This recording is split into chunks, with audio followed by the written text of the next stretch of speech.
keseluruhan mujahidin Ansarullah, keseluruhan umat Islam di daerah Kombat 1 Lempu Batang hendaknya tetap mewarisi semangat kepahlawanan dari pahlawan Sultan Hasanuddin.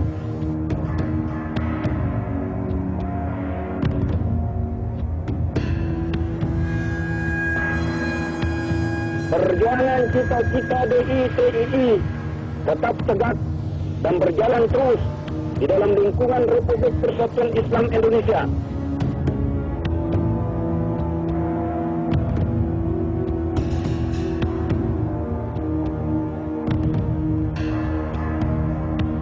Mewarisi semangat kepahlawanan dari pahlawan Peta Panggawai, mewarisi semangat kepahlawanan dari pahlawan-pahlawan Bugis Makassar dan pahlawan-pahlawan Islam lainnya di daratan Sulawesi Selatan dalam membela kebenaran dan keadilan. Insyaallah.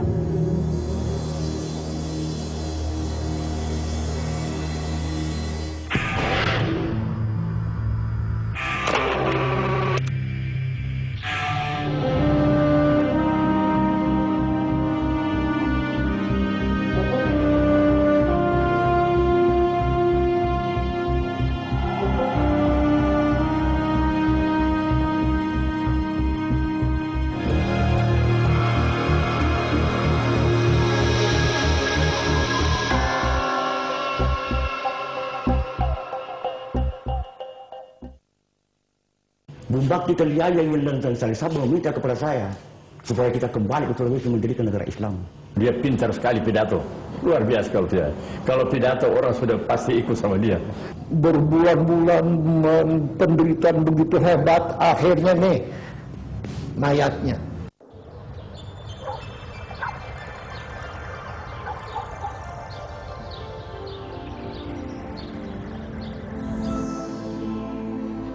Di desa Lanipa, dekat kota Palopo, sekitar 375 km dari Makassar, Sulawesi Selatan, Abdul Kahar Muzakar yang bernama kecil La Domeng lahir pada 24 Maret 1921.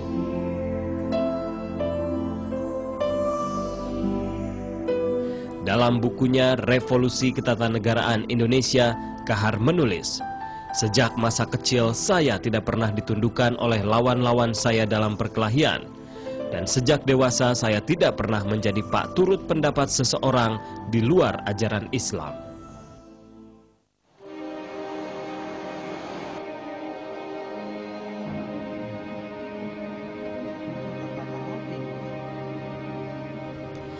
Semasa muda, Kahar Muzakar sempat diusir dari Kabupaten Luwu. Datuk Luwu menjatuhkan hukuman adat Ripao Pangitana atau tidak boleh berdomisili di wilayahnya karena Kahar mengkritik kerjasama kerajaan Luwu dengan penjajah Jepang.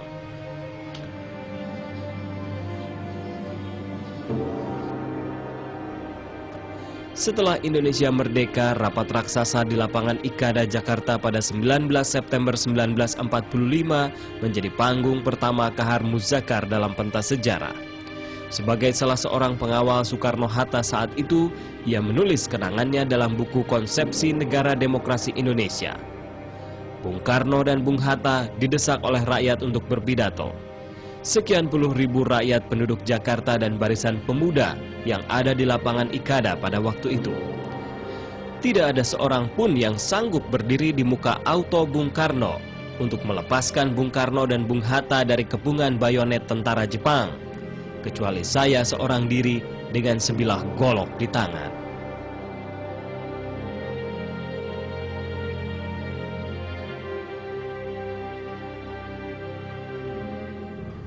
Bermodal sekitar 800 narapidana yang dibebaskan dari Nusa Kambangan, Kahar membentuk Batalion Kesatuan Indonesia pada akhir 1945.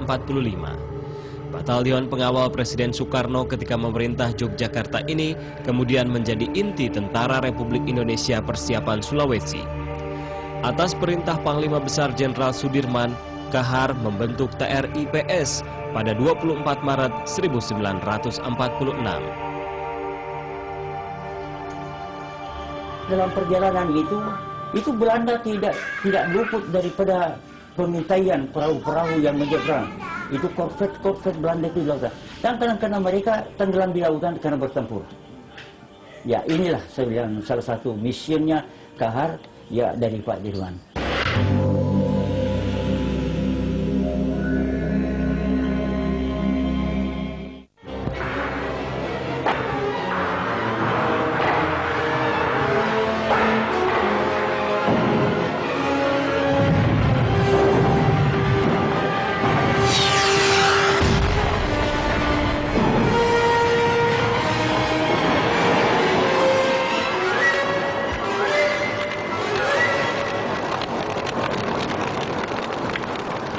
Republik Indonesia yang masih berusia muda terus dibombardir Belanda.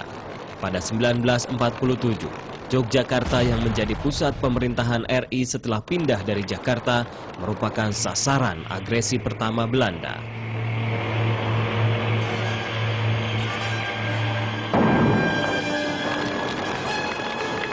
Aksi pertama dia terlibat dalam perang kemerdekaan 1. Itu ada di Gombong, ada di Klaten, ada di mana-mana.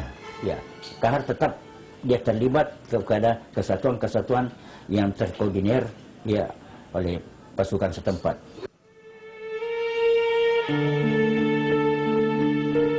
Corrie van Steenus, istri kedua Kahar Muzakar yang kini telah berusia 84 tahun, masih ingat pertemuannya pertama kali dengan sang suami dalam suasana romantika perang kemerdekaan di Jogja.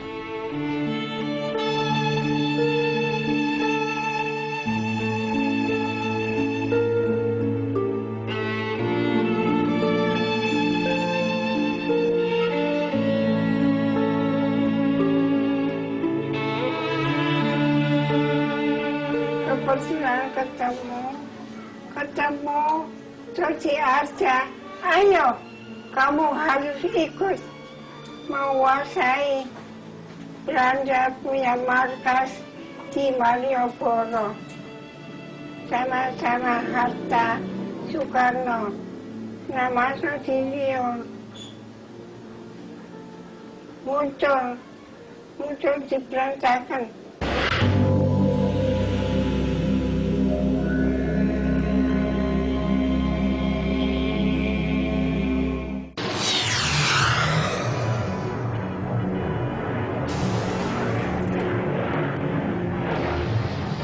Belanda kembali menduduki Yogyakarta pada 19 Desember 1948.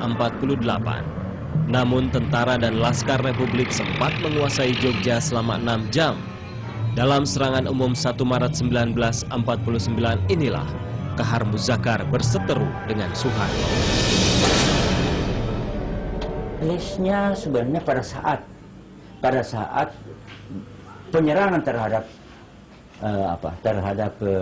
Anam Jam di Jogja.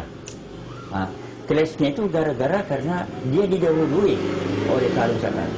Ya, sehingga Soeharto seolah-olah ini membantah atas perintah saya.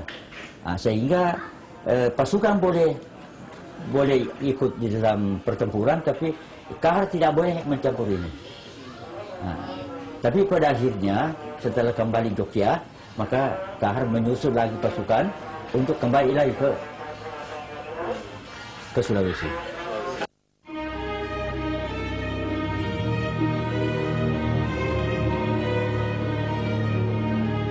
Setelah Belanda menyerah, Jenderal Sudirman yang memimpin perang gerilya turun gunung.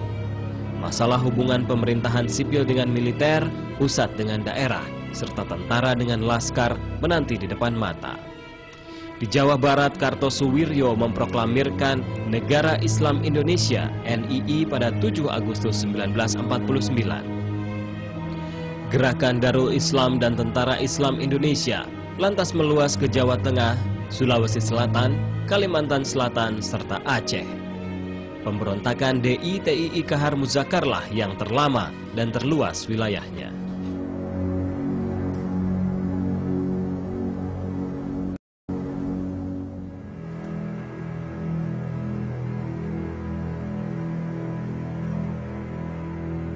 Sejak pertempuran di Surabaya pada November 1945, banyak pemuda Sulawesi Selatan terjun ke kancah perjuangan mempertahankan kemerdekaan melawan Belanda dan sekutunya.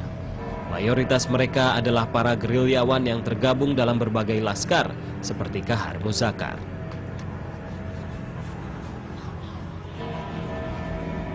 Hanya sedikit di antara mereka yang sempat mengecap pendidikan formal militer Belanda, semisal Andi Matalata. Usai Perang Kemerdekaan, Kahar Muzakar yang telah berpangkat Letnan Kolonel berinisiatif mereorganisasi kelaskaran Sulawesi Selatan dengan membentuk Kesatuan Gerilya Sulawesi Selatan pada Agustus 1949. KGSS yang berkekuatan 10 batalion diharapkan menjadi cikal bakal divisi Hasanuddin dengan Kahar sebagai komandannya.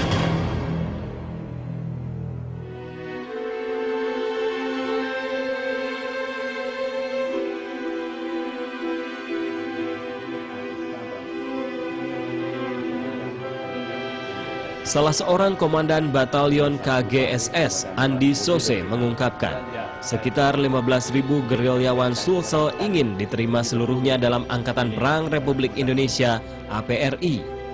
Namun Panglima Militer untuk Indonesia Timur, Kolonel Kawilarang, menolak aspirasi itu, bahkan justru membubarkan KGSS setahun kemudian. Permohonannya untuk mendirikan divisi tidak diterima oleh pemerintah. Dalam hal ini diwakili oleh Panglima TT7 Kawilarang. Tidak diterima. Minta berhadiah juga tidak diterima. Akhirnya dia putuskan buka tanda pangkat, letakkan di atas meja, lapor sama Kawilarang, dia keluar ruangan, tinggalkan. Pada saat itulah awal daripada kekecewaan daripada Kahar Muzakar. Sudah bersiap-siap untuk ditangkap, saya bawa lari. Jadi Kahar Muzakar itu ada di dalam perlindungan saya di Baraka. Baraka itu daerah operasi saya di Sulawesi Selatan.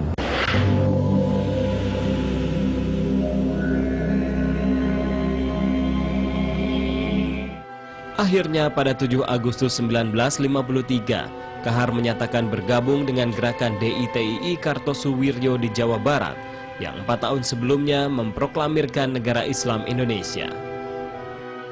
Waktu sudah mantap dia pilih menjadi DITII,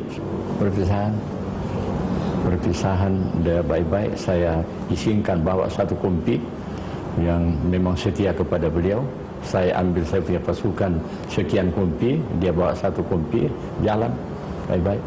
Baru beberapa jarak dia tinggalkan, anak buah sudah bertempur di Baraka itu. Jadi kalau difilmkan itu memang lucu sekali. Baru berpeluk-pelukan sudah berantem dengan senjata. Akhirnya tinggalkan Baraka, sudah menuju ke Palopo Selatan.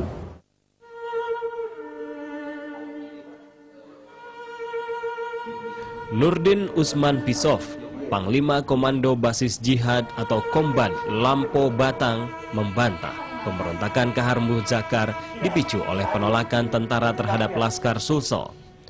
Kolonel DITII yang sempat terkena tembakan TNI di lutut kanannya ini tak melihat kekecewaan Kahar terhadap tentara sebagai motivasi bergerilya bersamanya sejak 1953. Sejak dari Jawa saya, Bumbak kita lihat dan saya meminta kepada saya supaya kita kembali ke Sulawesi menjadi negara Islam. Itu pernyataannya Pak Kahar itu dalam bukunya.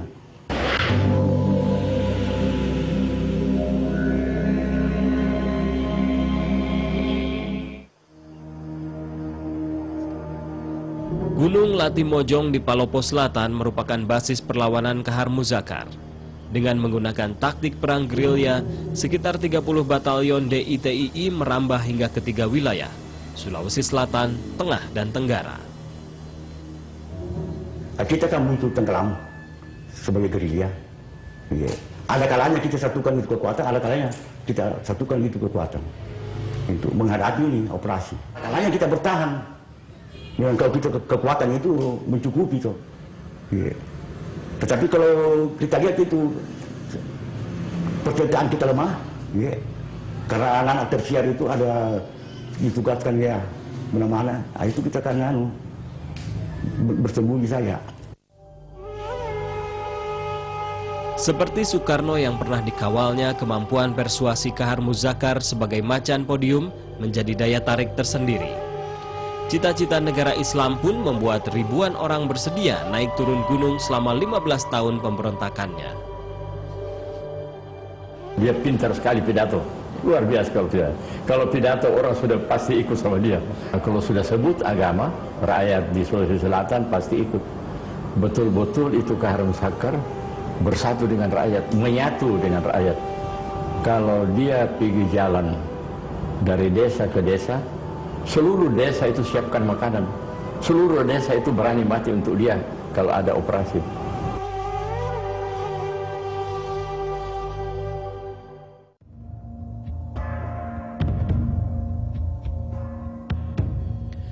Setelah sukses mencokok imam atau kepala negara Islam Indonesia Sekar Maji Marijan Kartosuwiryo di Jawa Barat pada 1962, pasukan Siliwangi diperintahkan menangkap Abdul Kahar Muzakar di Sulawesi Selatan.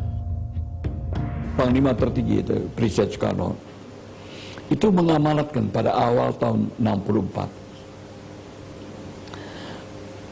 mengarah kepada Sulawesi Selatan dan memerintahkan 17 Agustus 64 Kahar Muzakar harus ditangkap, sudah harus tertangkap, mati atau hidup. Bersama pasukan Kodam Hasanuddin, Brawijaya, Diponegoro, RPKAD, Marinir, serta satuan-satuan TNI lainnya, prajurit Siliwangi menghadapi tantangan baru.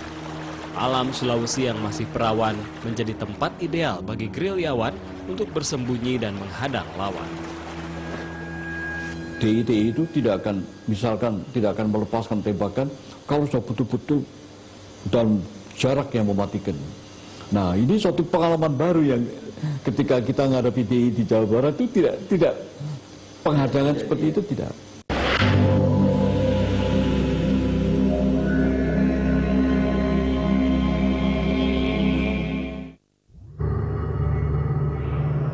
Target pertama adalah Letkol Andi Sele, mantan komandan Batalion KGSS dan Korem Hasanuddin yang menyelundupkan senjata kepada Kahar setelah menjual kopra ke Tawau, Malaysia. Operasi pasukan elit Siliwangi Batalion 330 Kujang 1 yang tiba di Parepare pada 1 Maret 64 berhasil menewaskan Sele 5 bulan kemudian. Apabila kita mau menyelesaikan Kahar Muzakar, ini dulu harus di-clear. Sebab dari barang-barang yang diselundupkan dari luar itu, kan, ini mengalir ke Kahar. Jadi ini sebagai satu basis logistiknya daripada Kahar, gitulah. Dari Makassar, Panglima Kodam Hasanuddin Kolonel M. Yusuf merancang operasi kilat untuk menumpas DITI Kahar Muzakar bersama Letkol Solihin GP yang juga berasal dari Kodam Siliwangi. Jadi kita melaksanakan maps tadi, kita terusnya menentukan berapa saja untuk bisa melaksanakan isolasi total terhadap lawan itu. Begitu terusnya daerah mana saja dia harus digiring, di mana akan dihancurkan. Namun taktik tempur itu ternyata sulit diterapkan di Sulawesi Selatan. Pada saat kami datang, jelas Kahar Muzakar itu memegang inisiatif di Sulawesi Selatan. Daerah-daerah makin lama makin luas yang dia kuasai. Begitu. Sampai dia leluasa bergerak. Sampai di ibu kota aja, di Makassar, eksponen dia itu leluasa aja bergerak di sana.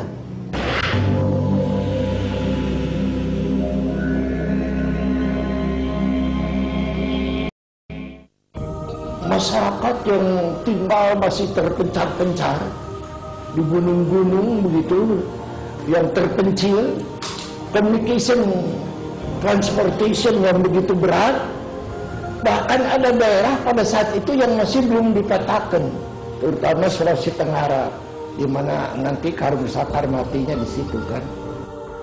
Membawakan logistik, mengambil yang sakit-sakit, yang luka, itu semuanya didasarkan kepada helikopter karena tidak bisa.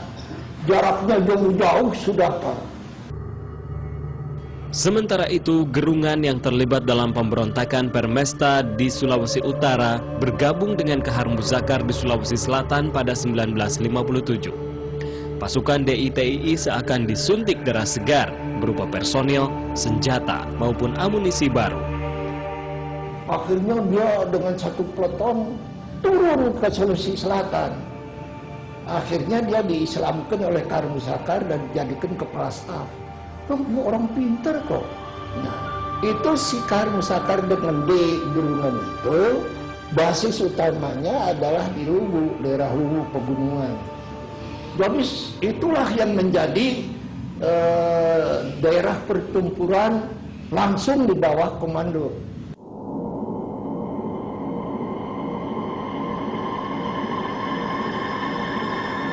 Gempuran TNI terus mendesak basis kekuatan Kahar di sekitar Gunung Latimojong, Sulawesi Selatan. Pos Komando Operasi Kilat pun terpaksa pindah dari Palopo Selatan.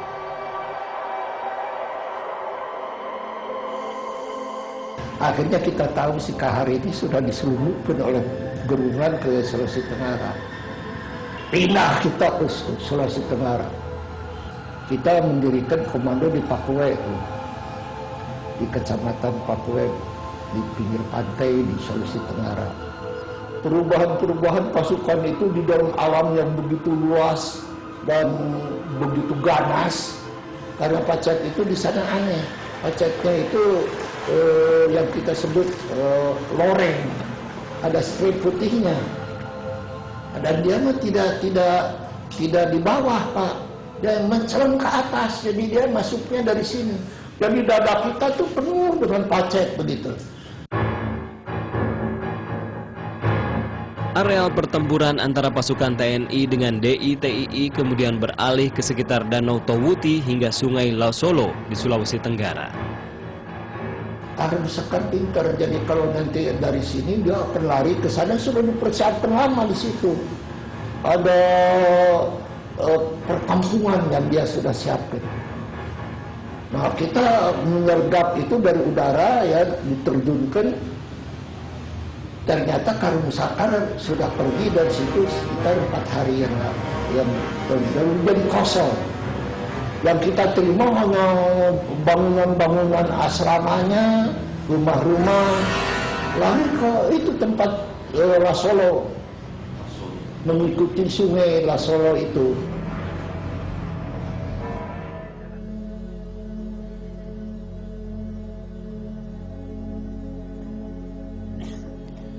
Dari desa Pasui di kaki gunung Bampa Puang, Kabupaten Nrekang, upaya damai dengan Kahar Muzakar dirintis sejak 1951.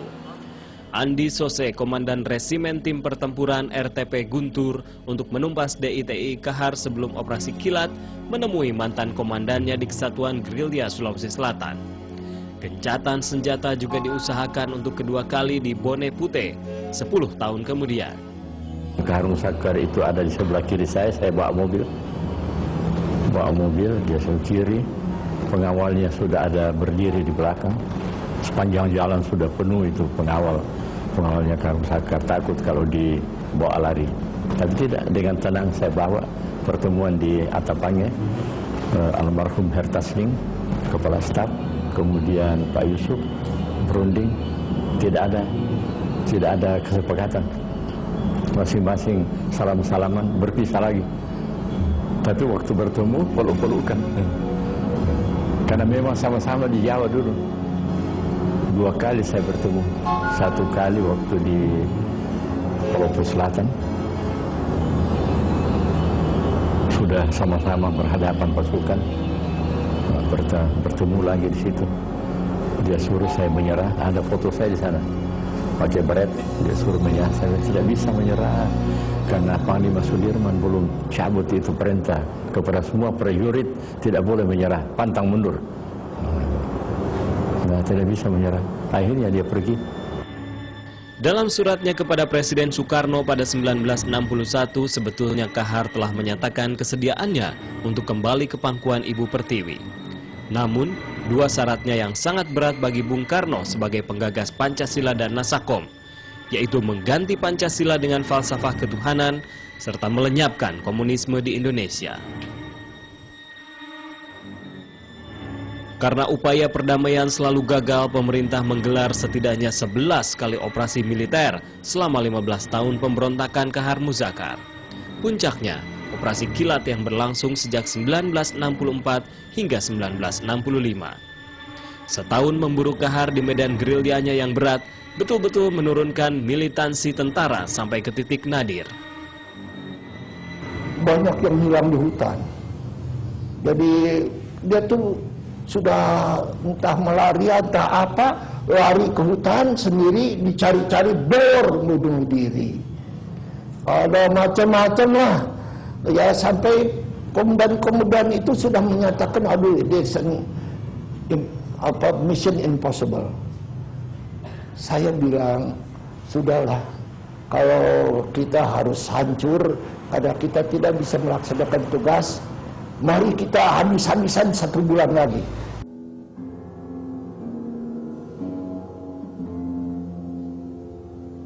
Akhirnya operasi kilat menunjukkan titik terang pada 2 Februari 1965. Satu peleton dari Batalion 330 Siliwangi berhasil mengendus jejak persembunyian Kahar Muzakar.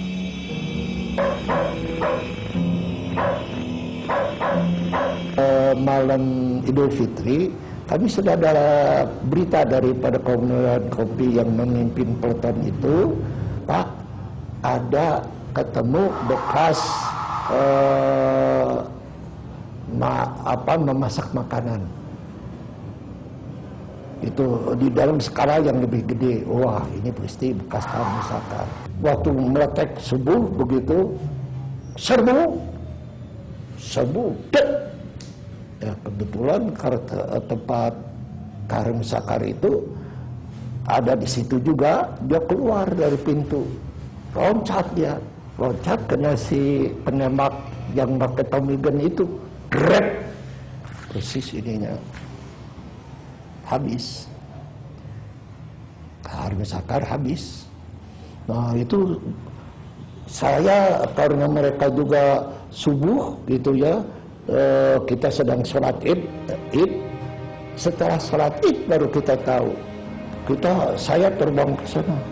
Waduh, saya turun nangis semua, nangis karena gembira. Sudah berbulan-bulan penderitaan begitu hebat, akhirnya nih mayatnya. Jadi saya bawa itu mayat Kahar Muzakar itu, taruh di Pakuwe, langsung memberi berita ke Makassar, ke Pak Yusuf, Panglima, mayat Kahar Muzakar sudah ada di Pakuwe. Oh, saya akan ke sana. Lantas dia, Lihir, Pak Panglima, yang tahu Kahar Muzakar waktu hidup Panglima, jadi sekarang harus diteliti apa mayat itu betul-betul Kahar Muzakar. Loh, kasih baterai yang gede. Jadi dia dari jauh pakai baterai. Waktu itu betul mayat Kahar Muzakar.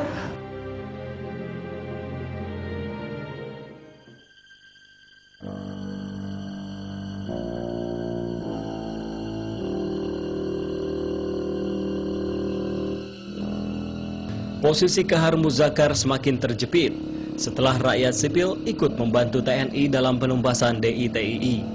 Bahkan di Nrekang, Sulawesi Selatan, salah satu basis gerakan Kahar, Siliwangi membentuk Laskar Masoso.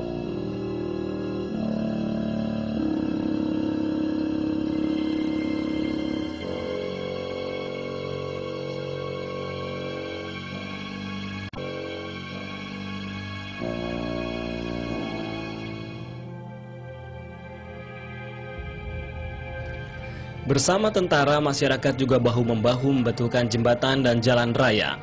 Infrastruktur ini sengaja dirusak DITII untuk menghambat mobilitas TNI. Bahkan di Palopo Selatan, rakyat ikut turun tangan.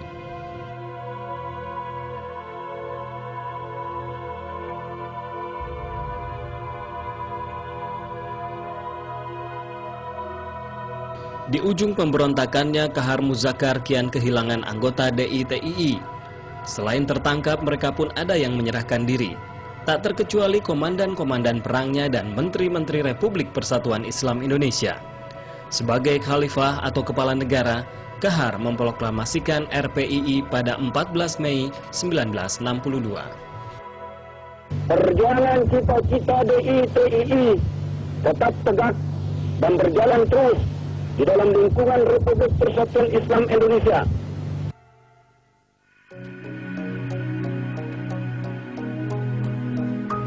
Abdullah, salah seorang dari 14 putra Kahar Muzakar, masih ingat pertemuan terakhirnya dengan sang ayahanda 3 hari sebelum ditembak mati Kopral Sadeli dari Siliwangi.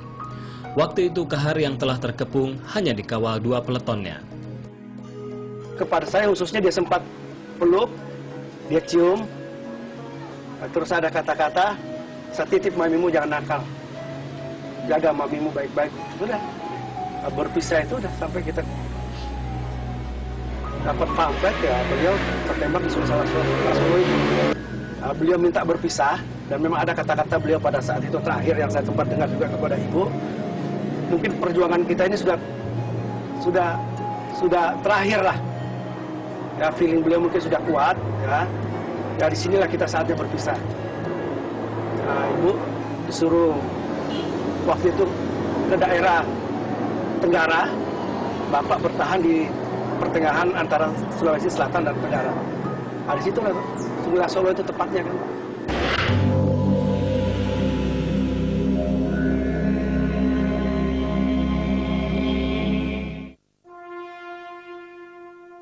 Sebagai pemimpin gerakan wanita Islam Gerwais, Kori Muzakar meneruskan pemberontakan DITII di dalam hutan sepeninggal suaminya. Abdullah, putra bungsunya, terus bersama sang bunda hingga turun gunung setahun kemudian. Yang parahnya itu setelah Pak Kahar dinyatakan tertembak. Jadi pada saat itu betul-betul Ibu Kori dengan bala pengawalnya itu luar biasa. Udah hidup mati dengan cara Tarsan. Ya itu yang dimakan maunya kita makan. Ada daun-daun yang muda-muda kita lihat, kita sayur.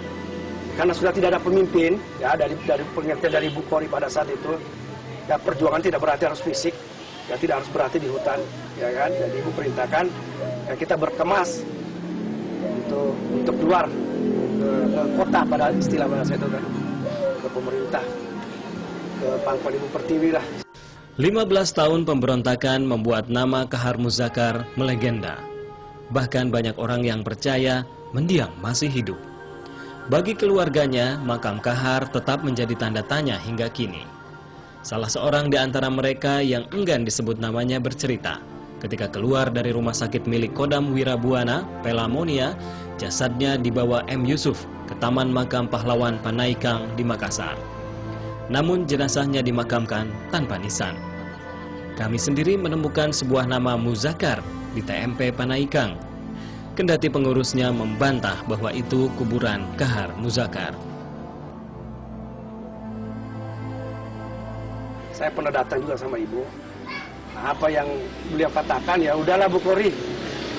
Udah ibu tinggal besarkan anak lah. Itu sudah urusan negara. Itu sudah sebagai sejarah, bagian dari sejarah negara lah. Tidak usah lagi ibu pikirkan. Itulah jawaban dari almarhum Pak Yusuf pada saat itu sebagai ketua BPK pada saat itu.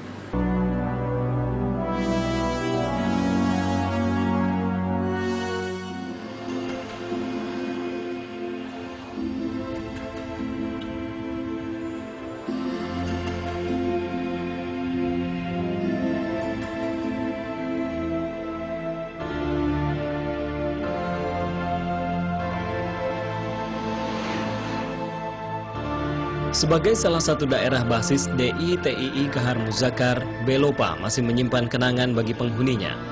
Di salah satu desanya, Cilalang, ingatan 50 tahun silam meluncur dari mulut seorang petani. Sapri Pawe masih berusia 10 tahun ketika lari ke gunung bersama ribuan pengungsi pada tahun 50-an. Di mana daerah dirasa aman, kita lari ke sana. Kalau di sini daerah tak aman, orang Tenggara, orang Utara, orang Selatan, orang pegunungan di sini lagi datang. Di sini kita rasa bahwa di Tenggara aman, toh operasi tidak ada masalah. Kita lari ke sana lagi, seperti gelombang pada waktu itu Pak di ITI.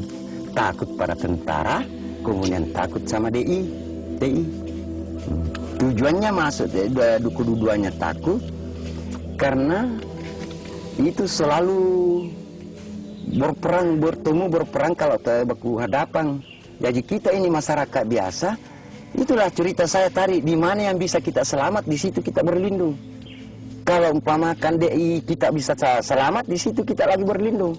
Kalau tentara nasional kita mau selamat, di situ kita berlindung.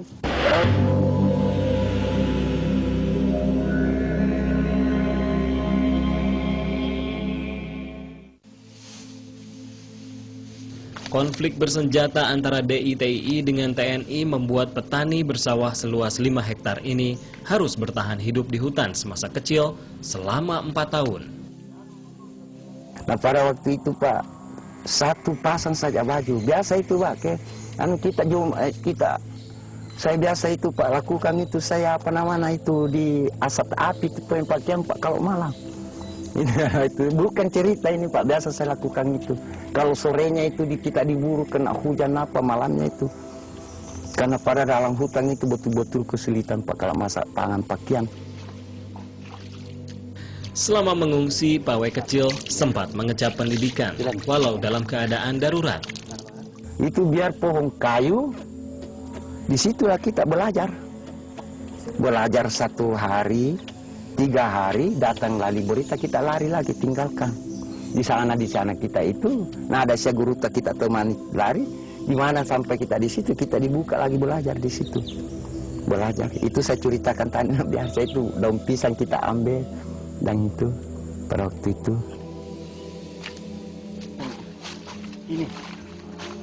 Pawe yang kini juga bertani coklat pernah pula menyaksikan pelaksanaan hukum Islam yang didasarkan pada piagam Makalua. Didapat tidak berpuasa, diundang, kasih duduk orang di sana ditembak. Bersina, nah bersina tidak pernah makan nikah, itu dipukul. Sampai begini, tidak tahu berapa kali itu dipukul di sini. Tapi kalau sudah makan nikah, nah dia sina itu dirajam, namanya dikuburkan sampai di sini hidup, baru dilempar batu sampai mati. Mencuri pertama dipotong sampai setelan begini, kedua dipotong begini, ketiga sampai ini, seterusnya sampai sini. Dan tidak boleh dibunuh. Nanti kalau dipotong ini memang ajalnya di situ ya, baru silakan mati. Sapri Pawe hanya orang biasa. Setiap pecah konflik bersenjata, rakyat tak berdosa seperti dirinya selalu paling banyak menjadi korban.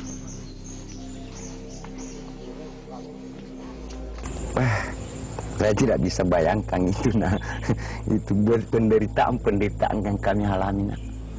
Itu yang paling kesangkan itu mah, biar kita tengah malam, toh, mbak ini tidur, tanpa datang berita lagi bahwa ada tentara masuk, kita berangkat.